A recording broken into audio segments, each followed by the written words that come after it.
Welcome, everyone. It's a great pleasure to have Dr. Ben Ellingson as our speaker. Dr. Ellingson is the Director of MRI Research and a Professor of Radiology, Psychiatry, Neurosurgery, and Bioengineering here at UCLA. He's also the Director of the UCLA Brain Tumor Imaging Lab and a Co-Director of the UCLA Center for Computer Vision and Imaging Biomarkers Lab here at UCLA. His research is focused on the development, testing, validation, and implementation of advanced MR and PET imaging biomarkers for early diagnosis, biological characterization, and therapeutic response assessment, all of it in neuro-oncology. So this is a great time for Ben to come here because the Brain Mapping Center MR PET scanner is actually already online, and will be ready for scanning early next year. And Ben has quite a few MR PET projects himself. Ben has chaired several high-profile neuroimaging committees, including the NIH-funded Brain Tumor Consortia, several committees on clinical trials for glioblastoma and head and neck cancers. He's on several academic and patient advisory steering panels and holds many advisory roles within industry related to advanced imaging techniques, radiographic response assessment, and image interpretation in brain tumor clinical trials. Ben has more than 250 papers to his credit, and maybe more since I wrote this, and including several patents in neuroimaging. He's a globally recognized expert on glioblastoma multiforme, both from the imaging and the clinical response evaluation standpoint. GBM, as most of you know, is the most aggressive, fast-growing, and most of the complex of the brain tumors. So Ben's lab employs a multi-pronged approach when looking at brain tumors. So in one arm of his work, he's made solid contributions towards integration, quantitation, and interpretation of imaging in various multi-center clinical trials. The other arm is focused on imaging technology advancement, both from cellular, biochemical, and bioimaging side, all looking at imaging characterization, diagnosis, treatment, and also response evaluation, which is a complex task fraught with its own technical challenges. So Ben, in his talk, is actually going to tell us how he approaches this problem. So please welcome Ben. Thank you. Thanks, everybody, for joining. Appreciate it. So I'm going to talk today briefly, because I could talk forever, about characterizing the microenvironment and the work that our lab's been doing, particularly in primary brain cancers, using specifically advanced MRI, even though we do use a variety of other techniques. These are my financial disclosures.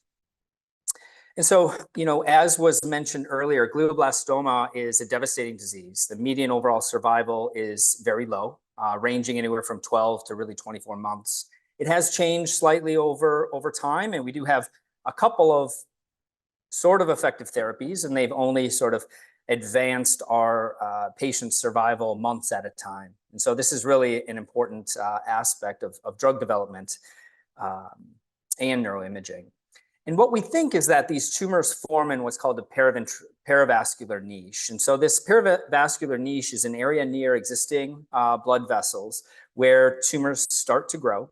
And there may be coordination between cell signaling between normal astrocytes and other cells that are in this sort of regime next to vasculature. And so within this niche, glioma cells or brain tumor cells start to grow. They then reach a critical mass, start to become hypoxic, start to recruit their own vasculature, and start to invade other tissues as well.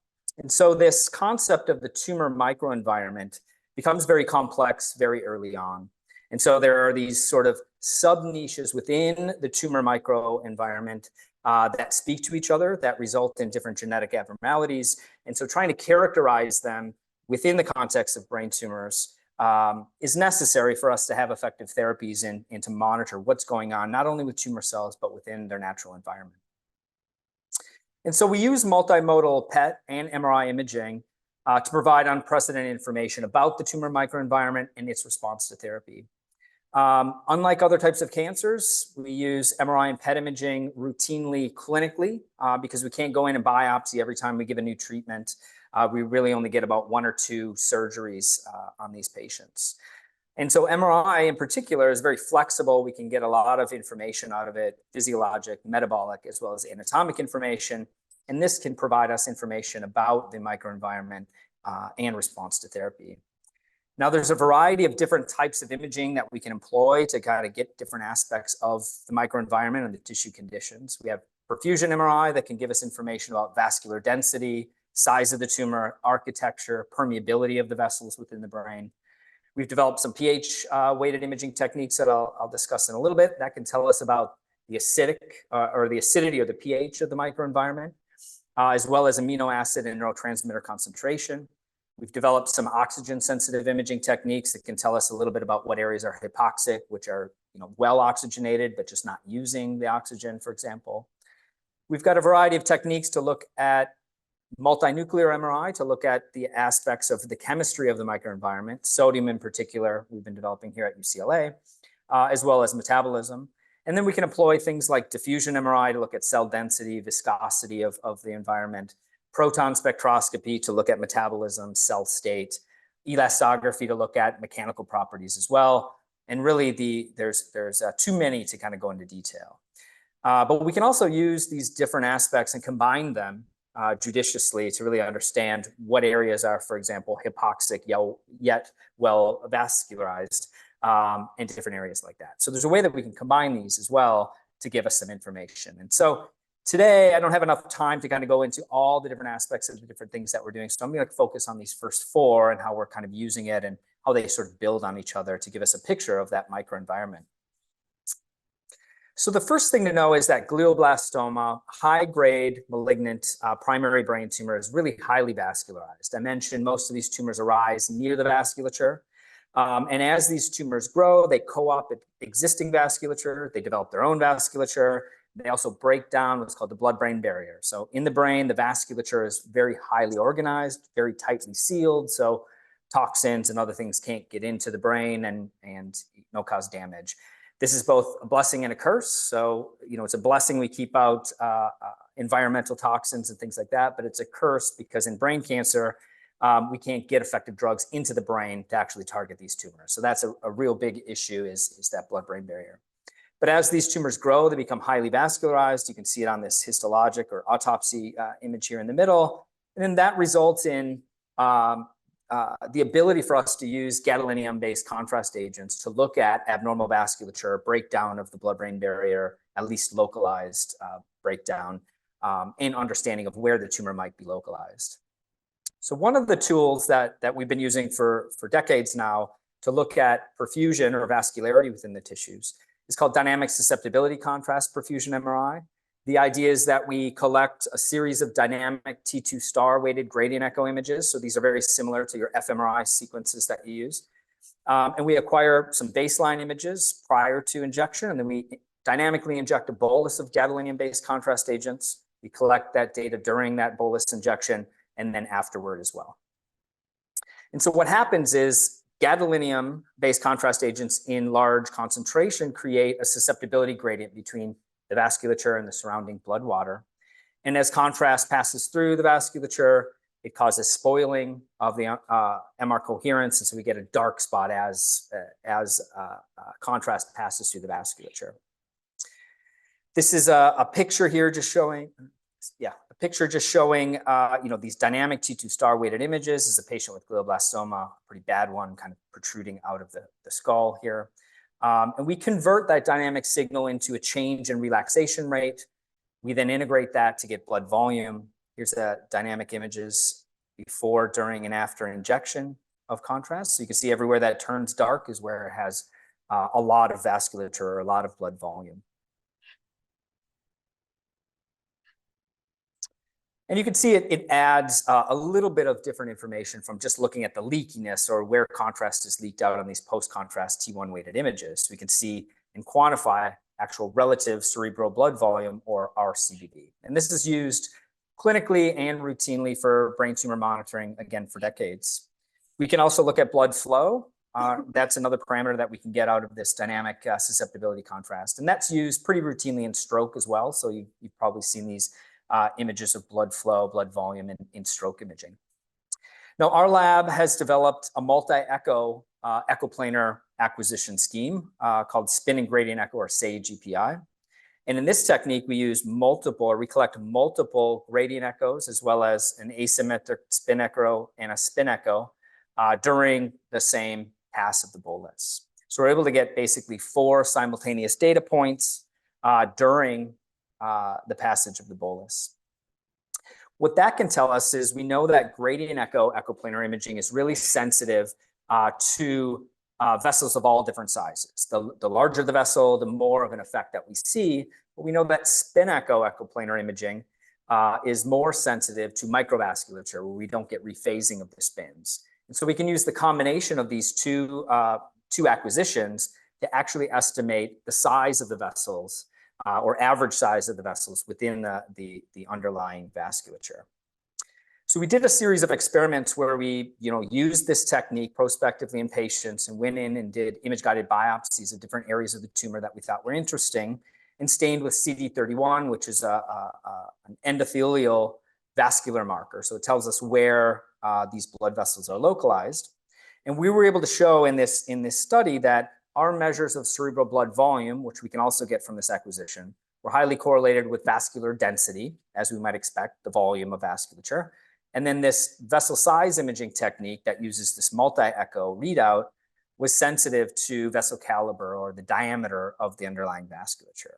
So now we have 2 different measures. Again, with this one acquisition, we can get both blood volume and the size of the vessel or the architecture. Now, what's interesting is, this formula for calculating vessel size is really at the maximum of that bolus peak as it passes through. So this tells us a little bit about the average vasculature or the maximum size of the vasculature. But this can also be acquired dynamically. So we can look at that ratio of R2 to R2 star as a function of time as the bolus passes through the vasculature. And what we see are different images at each sort of snapshot or time point of arterial, capillary, and venous diameter or caliber as it passes through the vasculature. So the ability for us to dynamically kind of tease out whether or not we're in the arterial versus venous versus capillary component and what it corresponds to has also been exploited by some research groups at MGH, where they're looking again at this dynamic signal, looking at this is the gradient echoes and this is the spin echo signal. And they're able to say dynamically, the way that these curves kind of line up can tell you a little bit more about the architecture of the vasculature, whether it's more arterial, venous, and the size of it as well. So again, just an example of how you can use this multi-echo readout to get information about tumor vascularity. Now, this is work by a colleague and staff scientist in our lab, Francesco Sanvino, who is able to take this multi-echo readout and take it even a step further. So not only can we disentangle and get things like blood volume and vessel size, but he developed a way that we can also tease out the leakage of the contrast into the extravascular space and simultaneously disentangle T1 and T2 star effects and create maps of vascularity, permeability, as well as measures of percent signal recovery and some other measures of the vasculature. And there was even a nice little commentary that was called Everything Everywhere All at Once. So with a single acquisition, Francesco's shown that we can collect all of these vascular parameters in a single acquisition. Again, this acquisition takes about 2 minutes. This is an example from his paper, and the other take home is that he's developed or really exploited some techniques where if contrast leaks into the extravascular space, it becomes trapped. And so the higher the cell density within that extravascular space, you see more of a susceptibility gradient within the tissue compared to the adjacent vasculature, kind of the opposite effect that we see during the bolus. And he was able to show that this measure of trait correlates pretty well with proliferation rate within the tumor as well. So we're able to kind of look at cell density as well using the same approach. Now, this multi-echo SAGE EPI readout can also give us a couple of other pieces of information. I mentioned at the beginning that the single echo gradient echo is the same sequence that we use for bold fMRI, right? And so we can use the SAGE EPI without the addition of contrast in order to get an estimate of relative oxygen extraction fraction or hypoxia within this tissue as well. So by collecting all 4 of these echoes, we can tease out T2, T2 star, as well as T2 prime or R2 prime, which is the difference of those two. And the idea is that, again, with the bold effect, is that if you have oxygenated blood, that oxygen, as it's bound to the iron core, blocks or shields the iron from the surrounding blood water, and so you get a higher signal intensity. You get less dephasing of the spins. Now, in deoxygenated blood or deoxyhemoglobin, that oxygen is released, that iron core is exposed to the surrounding blood water, and you get dephasing and you get dark signal. So in a way, you can tell whether or not you have more or less oxygenated blood. This is some early studies from Ogawa at Bell Labs in 1990 showing the bold effect. So this is old data, of course, but showing that in the presence of or reducing the amount of oxygen results in this bigger sort of T2 star dephasing effect. And so we set out in trying to use this technique to kind of prove whether or not it can be used as a hypoxia measure. And one of the things that we looked at was EGFR and EGFR status in glioblastoma.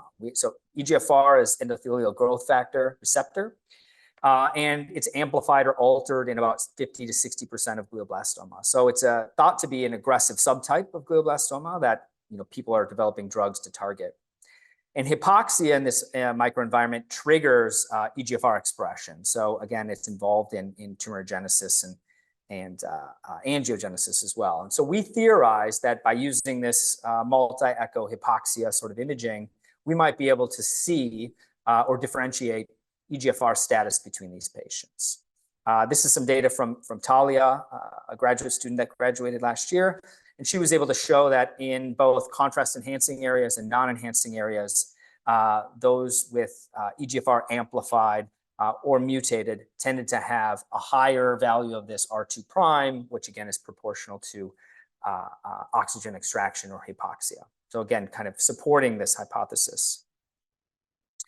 Now, there's other aspects of the tumor microenvironment that we think are important. So not just vascularity, perfusion, leakage, hypoxia, but also tumor acidity or pH. And so we know that within large tumors, as they start to get very, very large, the areas deep within the tumor are not getting enough nutrients, not getting enough oxygen. And metabolically speaking, they start to generate a lot of lactic acid and start to acidify the surrounding microenvironment. This tumor acidity, in part, arises not only from this lack of oxygen, but also abnormal metabolism. So tumor cells preferentially use glycolysis, even in the presence of oxygen. So they want to shunt all the glucose down that pathway, and they create an abundance of lactic acid in that microenvironment. Now, that acidity in and of itself results in a whole bunch of consequences and cascades a variety of things, including immune suppression, increased mutations within the tumor cells within that environment. They tend to be more invasive and infiltrative. They tend to start to make their own vasculature and start to de-differentiate into more stem-like cancer cells. So it's one way that the tumor within that microenvironment becomes its own sort of unique entity and also continues to drive this process forward. And so we theorized that we could use a technique called chemical exchange saturation transfer, MRI, in order to non-invasively identify acidic tumors and determine the degree of acidity within the tumor microenvironment. And I'll go over this a little bit, but again, it warrants itself a whole talk in and of itself. But the idea behind this, this concept is we're essentially saturating or labeling protons on mobile functional groups on macromolecules. So in this case, it would be an NH2 group or an amine functional group on glutamine, glutamate, or any of these sort of amino acids and neurotransmitters. And if we saturate those spins on those protons and they undergo chemical exchange at thermal equilibrium with the surrounding water, if that chemical exchange rate, or K, is low enough, it interferes with the water signal, and we're able to kind of read that out. So the idea is we saturate protons on this functional group. They undergo chemical exchange. We then image the water pool. And if we see attenuation, that's sort of proportional to the exchange rate. And the way we measure it is looking at the asymmetry. So again, we're doing off-resonance excitation or saturation. And then we're looking at it relative to water. So this 3 parts per million is where those amine functional groups co-resonate. And so we take this asymmetry on either side of what's called the Z spectrum to quantify sort of our effect size. And we can see that as a function of pH, that many amino acids and neurotransmitters act very similar. So we see more of this asymmetry, more of this CEST effect at lower pH, again, at a given concentration. We've shown in our lab through some physics simulations, Bloch-McConnell simulations, that we have kind of complete control over the sequence and its sensitivity. And we're able to optimize the number of pulses and everything to get it as short of an acquisition as possible with the most sensitivity to pH and other things. And what we've noticed is that this contrast is sensitive to a variety of things, all of which kind of co-occur within gliomas, making it sort of an ideal biomarker. One is we have to have a long T2, which we have typically in these tumors. We have to have high amino acid concentration, which again we have because of high glutamate, glutamine concentration, as well as other neurotransmitters. And then, and only then, if we have those two conditions, is it sensitive to acidity. So all those have to be in place for us to see that effect. Now, again, I just kind of went through this, but we've shown that tissue T2 is elevated in these tumors, and it's meaningful in terms of identifying components of the tumor that are relevant, non-enhancing, infiltrating tumor, as well as areas of edema and necrosis. Also, we've shown that these tumors tend to have high amino acid concentration as well. So there's this endogenous signal there. We use amino acid PET pretty routinely in the clinic, and that's one of the bases for it, is that it's upregulated in these cancers. But glutamine, glutamate are used as fuel, as well as there's a variety of amino acid or neurotransmitters that also have these functional amine groups. So the concentration of these amino acids within the brain is sufficient to give us that effect. Again, this slide's just showing that there is glutamate signaling between glioma cells and normal appearing tumor or normal appearing neurons in brain tissue. And that is through glutamate signaling. And so therefore, in those areas as well, we have this high concentration of glutamate as well as glutamine. Glutamine is also used for a fuel source for gliomas as well. So not only glucose, but also glutamine tends to be at a really high concentration, again, within areas of active tumor. This is work done by Jingwen Yao, who's an assistant professor here in radiology. She showed through simulations and through some chemical reactions and phantom work that really the signal that we see using this technique really corresponds with extracellular acidity. So we're not getting a lot of signal or a lot of readout from what's going on intracellularly. It really has to do with what's going on in the microenvironment outside of the tumor. We've also done a series of biologic validation experiments. So this was done many years ago, looking at a pH probe that we put in preclinical models in order to verify that what we're measuring is acidity within these animal models. We've also continued to do image-guided biopsies in these patients and using the pH-weighted images to target different areas of the tumor. And what we've noticed is that these glycolytic enzymes, so GLUT3, HK2, LDHA, and MCT1, tend to be upregulated in those areas that have the highest acidity or the highest signal on our imaging technique. So again, this seems to be a pretty direct measure of glycolysis, or really lactic acid production resulting from abnormal glycolysis. With some collaborations with David Nathanson and Ajit from pharmacology, we've been doing these bioenergetics or ex vivo metabolic analyses where we take some of the tumor tissue out, we purify it, and then put it in this seahorse machine. And it tells us how much, within those cells, how much of the ATP is generated from glycolysis versus oxidative phosphorylation, et cetera. And we're able to show a nice correlation between again, imaging measurements from the biopsy samples and the fraction of ATP from glycolysis. Again, supporting the idea that what we're seeing is probably acidity mostly from lactic acid buildup from glycolysis. This is some work from Kunal Patel, who just got hired as an assistant professor in neurosurgery, using this to target infiltrating tumors. So we know in the bulk of the tumor tends to be really acidic, tends to have the most cell density, but we also know that these tumors infiltrate into normal brain, and sometimes anatomically speaking, it's hard to differentiate where they've infiltrated to. And so by using this pH-weighted assess technique, Kunal was able to go in, biopsy areas that looked like they were acidic, but otherwise were either normal appearing or maybe looked like tumor, but maybe less dense. And it was able to show that in infiltrating tumor, compared to no tumor areas of normal brain and solid tumor, that we do see an increasing concentration of acidity in more dense tumor. A question that's come up a variety of times is, immune cells like T cells can also use glycolysis, and they can also result in an acidic microenvironment. So how sensitive are we really to tumor or some kind of an immune response? And so what we've learned is that when T cells are activated and they do traffic to the brain, which is rare, we don't get a pretty robust immune response in the brain because there's no lymph nodes or other things like that. It's quite complicated.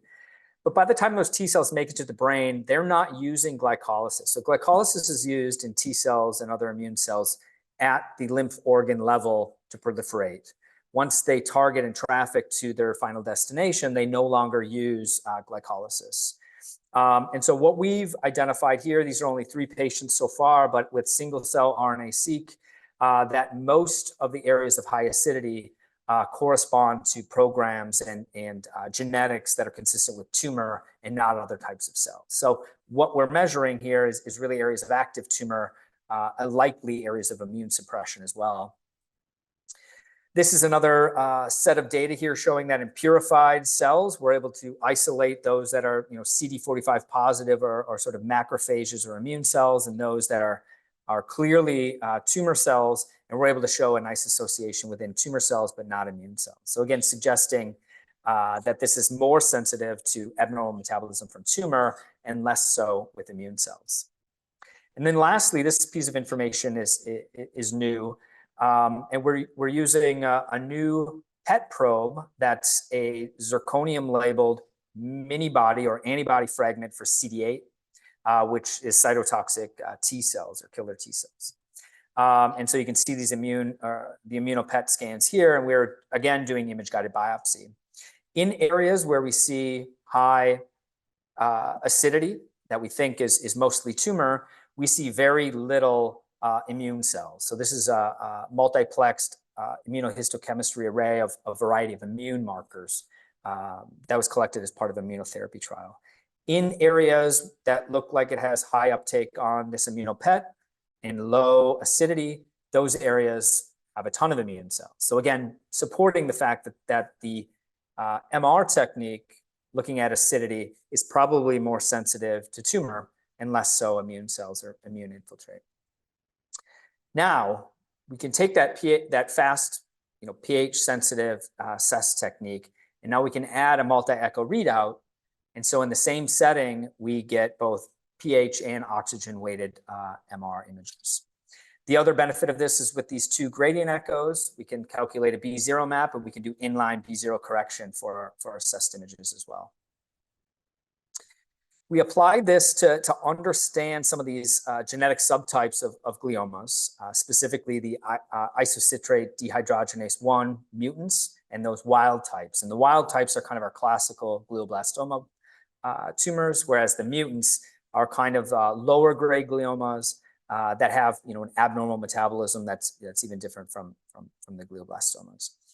And so what we theorized was that our kind of classic glioblastoma tumors are going to be highly glycolytic, consistent with what we know about cancer, but the IDH mutant, which the mutation of this IDH protein results in abnormal metabolism of oxidative phosphorylation and results in generation of 2-hydroxyglutarate, or 2-HG, which is an oncometabolite that's only present within these mutants.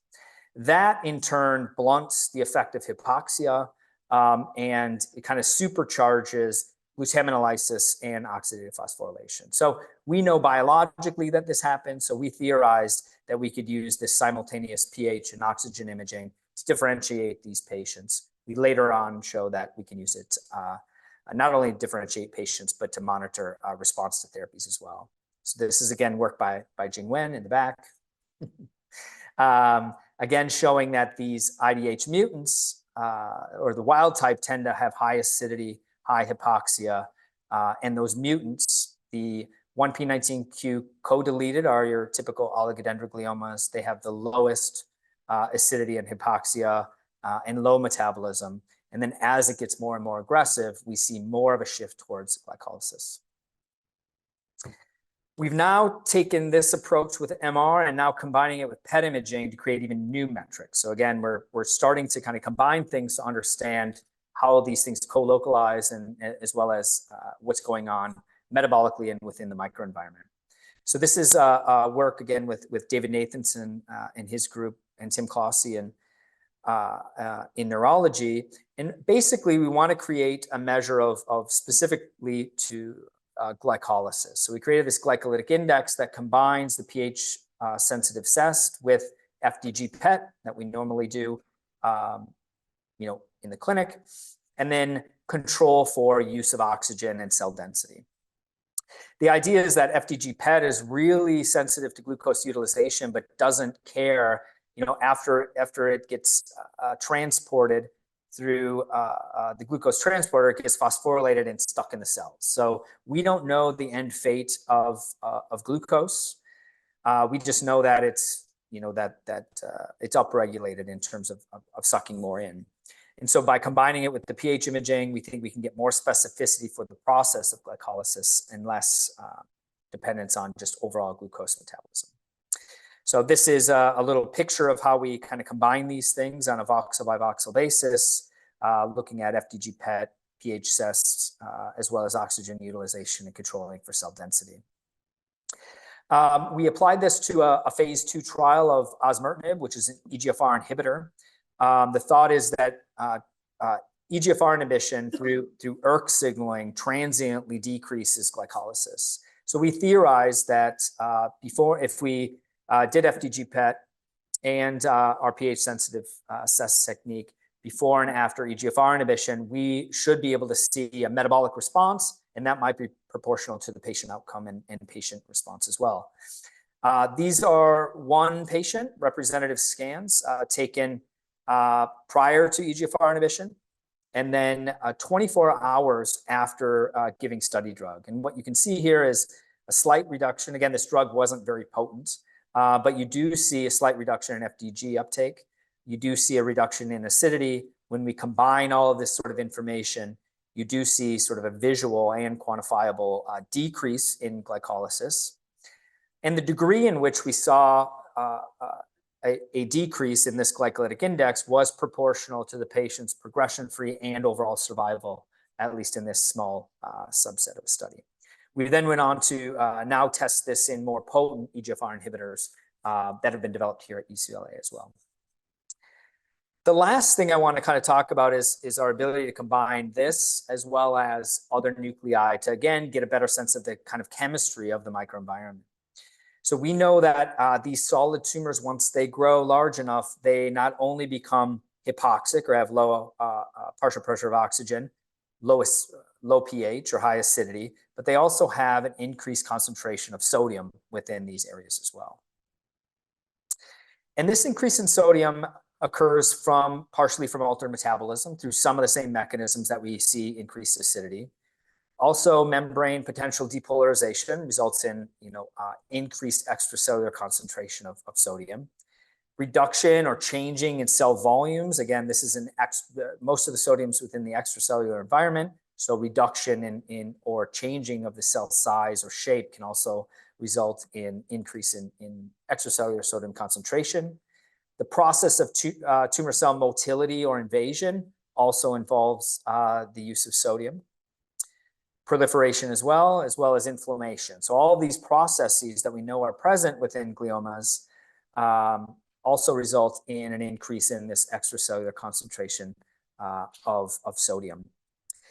And you saw this figure before, and again, concurrently with areas of acidity as well as hypoxia, we do see upregulation of what is called an NHE receptor or NHE channel, and this is a sodium proton exchanger. So not only are we,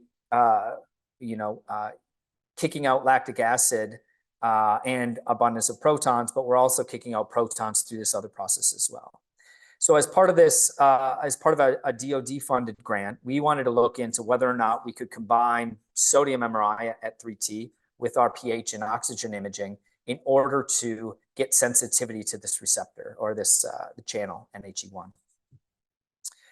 And so this is a little bit complicated, but we developed a technique to simultaneously acquire an interleaved sequence where we're getting both sodium information, pH sensitive information, and oxygen sensitive information, and combining these in order to create an image or a relative expression level of this NHE1 receptor.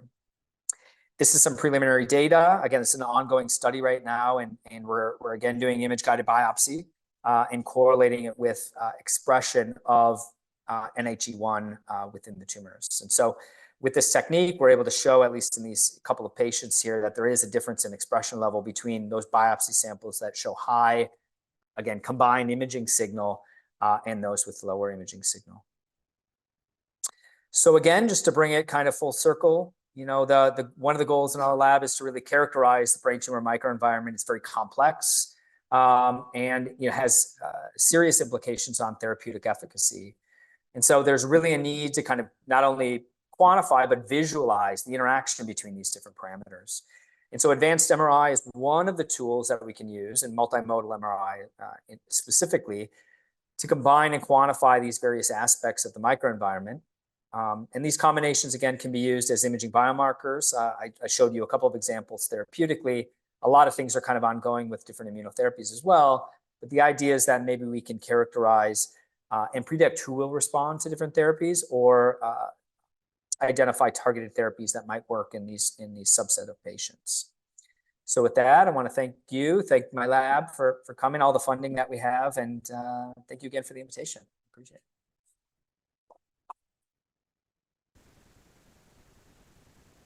Really fantastic talk. I think I probably should take some courses in biophysics to understand how to this slides. Any questions? So this is primarily solid tumors? Yeah, I mean, technically, glioblastoma is a solid tumor. It's not a liquid tumor, not a blood cancer, but it doesn't behave like most solid tumors as well. It's highly infiltrative. It's kind of between. But many of the drugs that we use in solid tumors, we're now trying to use in brain. Again, most of them don't work because they don't pass that blood-brain barrier, or they're specifically designed not to. So that's one of the challenges we're having working with drug companies is they've been for decades trying to develop drugs that don't cross the blood-brain barrier to avoid neurotoxicities. And now we're telling them, please redesign them to get into the brain. And they're like, So that's been a challenge. So that's actually kind of motivated us to develop our own drugs. And so David Nathanson, Tim Clossy, and some people in pharmacology are really working really hard to make drugs that specifically penetrate the brain, hit these targets, and now driving it field forward. This blood-brain barrier open in the tumor, and so that's not a problem about permeability of drugs. In the contrast enhancing area, you're right. There's breakdown of the blood-brain barrier. And we do see when we radio label some of these large antibodies or some of the large drugs that in that area of contrast enhancement, we do see that drug gets in at sufficient concentration.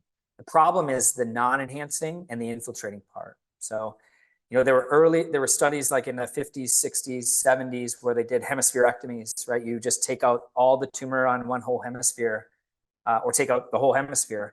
And, within months, tumor creeps up and starts enhancing on the other side of the brain. So it's the infiltrating, non-enhancing disease that's a problem, and that's also, that's the part that kills the patient in the end, and that's also the areas that we can't get drug into. So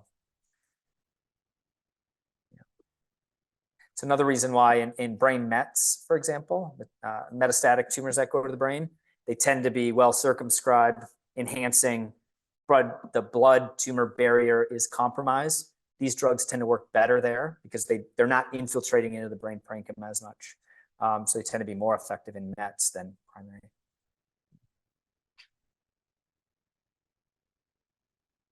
All right. Yeah, so Mary asks if you can repeat the questions as Zoom knows what the question. Sure, yeah. So the previous question was, isn't the blood-brain barrier compromised in these patients with high-grade brain tumors? And as I mentioned, it is to some degree within the areas of contrast enhancement, which makes up a subset of the tumor of interest. So again, we're trying to get drug into that non-enhancing infiltrated part in order to be really effective.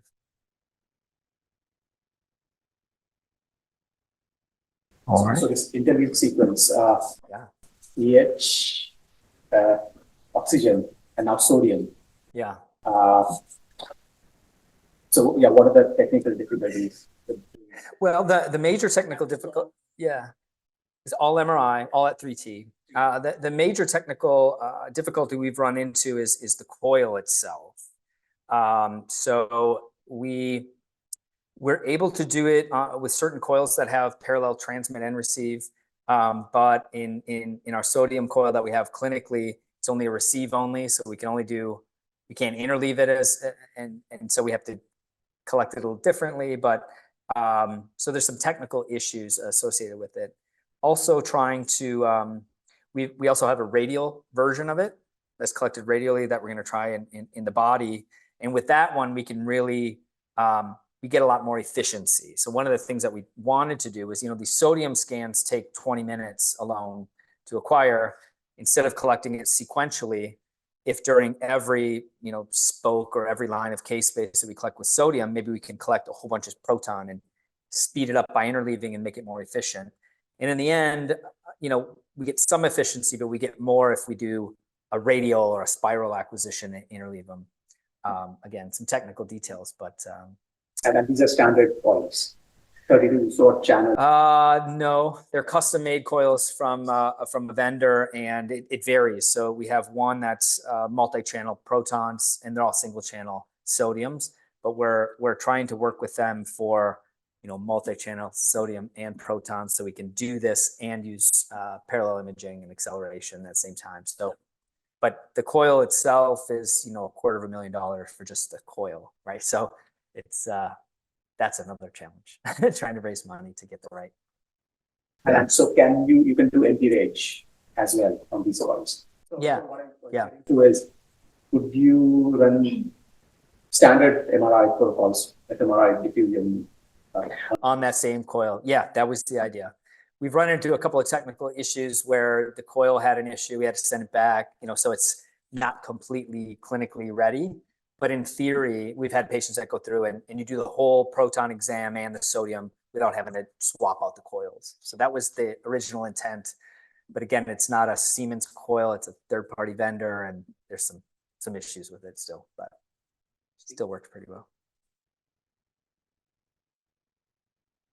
Then I have a problem that we have increased vascularization of the tumor dramatically, but yet that increase in vascularization should limit any changes in the extracellular fluid outside the tumor in that microenvironment. Is that not the case? Well, that's not the case. So typically we see, well, it all depends. So if you have a ton of vasculature within a set volume, it's true that you're going to have less fluid, less cells, and those type of things. But what tends to happen, at least in the areas where you see blood-brain barrier breakdown, is you get diffusion of large proteins, and you get cerebral edema that in water that comes out of the vasculature within those extravascular spaces. So they tend to go hand in hand. The areas where you see blood-brain barrier breakdown and elevated vascularity, you do see kind of more edema in that area as well. The other aspect of it is some of the vasculature is not efficient and it's not fully connected to the primary vasculature. So you may see tortuosity of the vasculature, and you may see, microscopically, you see a ton of vascular formation, but nothing necessarily connected to the systemic vasculature. So that's the other aspect of it, is that you may not get full, the pressure of blood within that vasculature is probably different, and different flow characteristics through that existing vasculature. So I think it's quite complicated.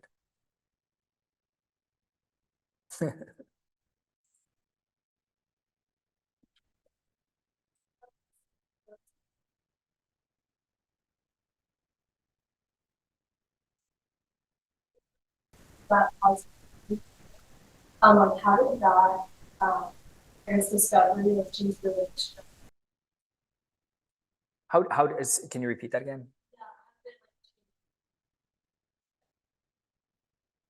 Discovering that the extracellular kind of environment changes the tumor characteristics? Okay, so the question, for those that couldn't hear, is how did our discovery or identification of that extracellular environment affecting the tumor affect our area of research? So, I mean, the holy grail for us has always been trying to identify where tumor is, right? But what we end up always seeing is the manifestation or the biologic changes that result from the tumor being there previously, or as a result or a consequence of it being there currently. And so that led us to, trying to characterize, okay, what are these sort of hallmarks of cancer, abnormal metabolism, uncontrolled proliferation, and all these things, and then trying to design imaging techniques to focus on those characteristics of cancer.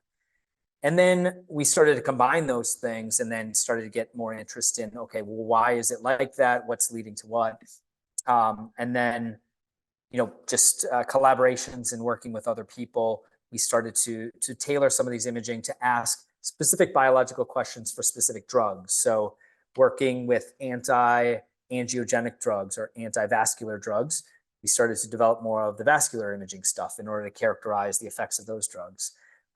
We started to look at, like for the EGFR inhibitors, we're seeing metabolic changes. So we started to develop more imaging techniques that we can get at what's going on with the metabolism to, again, see the drug effect. So we've been kind of chasing the drugs because I firmly believe that that's where we need to put emphasis, is development of new drugs. And so we're trying to develop the imaging techniques to complement or become kind of companion diagnostics to those new drugs.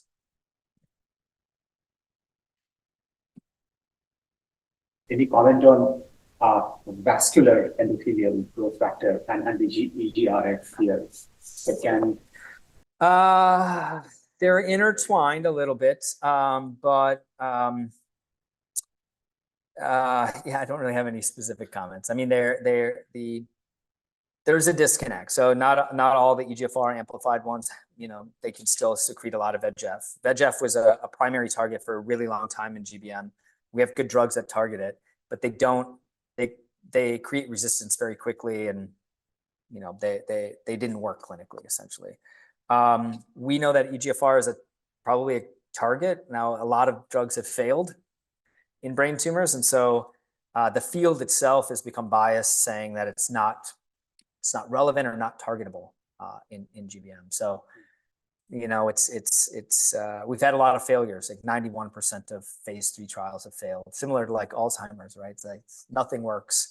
And so, there's a large proportion of people that are becoming pessimistic, that nothing will ever work, et cetera. And so, but that being said, they're both valid targets, interrelated probably. The tumor cells can also overexpress and then hide them depending on the environment. So we see that with EGFR inhibitors after a while, that what they'll do is just decrease the expression levels on the surface, and then the drug's no longer effective. So they're very good at hiding. Yeah. Interesting. Actually, two questions. One quick question is, so I work primarily on MRI in shapes morphology. any thoughts on, so I know this is all clinical imaging, any thoughts on enhancing the morphology of tumors that we see on the MRI? I'm kind of thinking about crystallography, although I know this is not that, using these techniques to probe at the local geometric characterizations, and are those important? Yeah, I mean, one thing I didn't talk about was early work that we did with diffusion imaging and multi-shell diffusion imaging and trying to characterize sort of the microstructure of the environment. And clearly you see at the edge of tumors in the areas that are infiltrating unique subvoxel microstructural characteristics. Some work that graduate student Nick Cho in the audience is working on as well is, these lower grade gliomas tend to grow kind of slowly, and then they can transform and become very aggressive very quickly. And one thing we're looking at there is sort of macroscopically, how does the shape characteristics as they become more invasive change? And you might, theorize that the, surface area to volume ratio would change or become more spigoted and infiltrative. And so that's something that definitely we're interested in looking at. Yeah, that'd be cool. Yeah. One last question. So anyone else have any more questions here?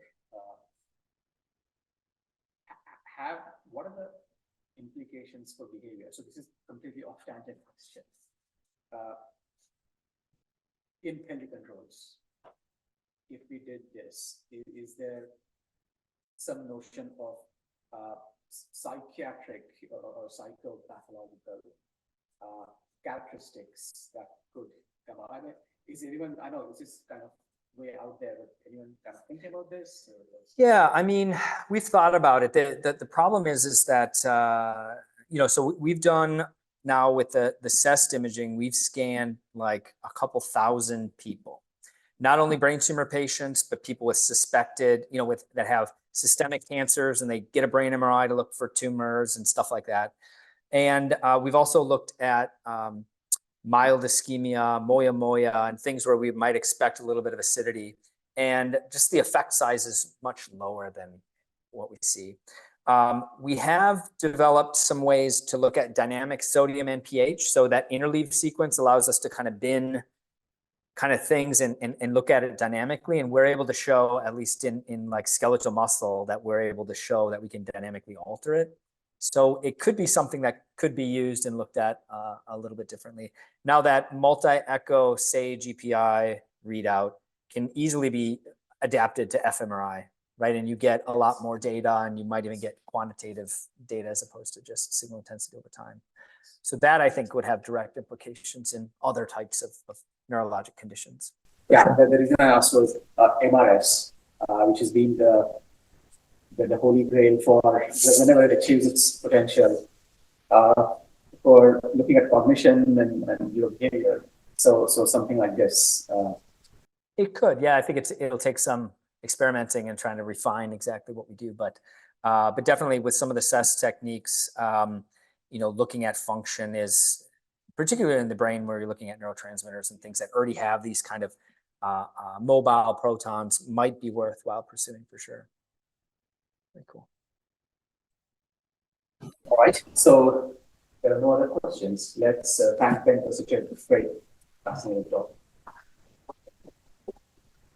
Thank you.